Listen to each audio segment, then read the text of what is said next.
Ces 4 changements prouvent que ton nom est fermement inscrit dans le livre de vie. Chers amis, penses-tu que simplement aller à l'église chaque dimanche, chanter des hymnes, ou même donner de l'argent te rend chrétien? Aujourd'hui, je dois te dire la vérité, cette perception n'est pas correcte. C'est comme si tu n'avais pas de voiture, même si tu dors tous les jours dans un garage, cela ne te donnera pas une voiture. De même, simplement être assis dans une église ne fait pas de toi un véritable enfant de Dieu. Pour être un véritable enfant reconnu par Dieu, réponds à ces 4 questions. 1. Ton mode de vie a-t-il changé? La Bible dit, si quelqu'un est en Christ, il est une nouvelle créature. Cela signifie que tu ne peux pas dire « Amen » le dimanche et aller en boîte le lundi, tu ne peux pas louer Dieu tout en mentant et trompant les autres.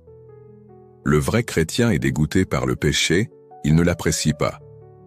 Si tes anciennes habitudes n'ont pas changé, tu portes seulement le nom de chrétien, mais la parole de Dieu n'a pas encore pris racine dans ton cœur.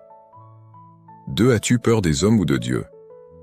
Le chrétien nominal agit toujours selon le regard des autres, peur de décevoir la famille, peur d'être rejeté par les amis. Mais le vrai chrétien vit pour plaire à Dieu. Si tu devais choisir entre vérité et intérêt, oserais-tu choisir la vérité? Si tu compromises la vérité pour plaire aux hommes, tu n'es pas encore un serviteur du Christ. Comme il est écrit, si je plaisais encore aux hommes, je ne serais pas serviteur de Christ. 3. Qui dirige ta vie?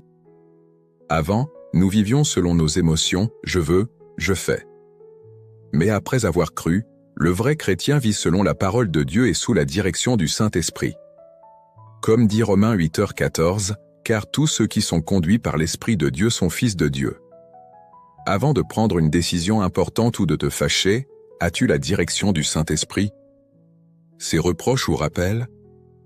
Sinon, tu dois encore t'efforcer de lire la parole de Dieu pour être reconnu par lui. 4. As-tu encore peur des attaques de Satan? C'est le plus évident.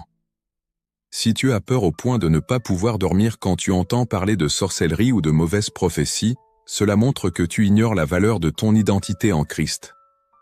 Le vrai croyant sait qu'il a la vie éternelle, même la mort ne fait pas peur, alors pourquoi craindre les choses de ce monde? Mon cher Asher, si ce post te touche, écris « Amen » et partage-le avec tes 3 meilleurs amis chrétiens pour qu'eux aussi soient réveillés. Si tu veux devenir un vrai chrétien, ancré dans la vérité et dans la puissance. Écris dans les commentaires « Je veux changer », puis clique sur le lien de ma page ou envoie « Je veux apprendre » via le numéro affiché pour rejoindre notre étude biblique gratuite.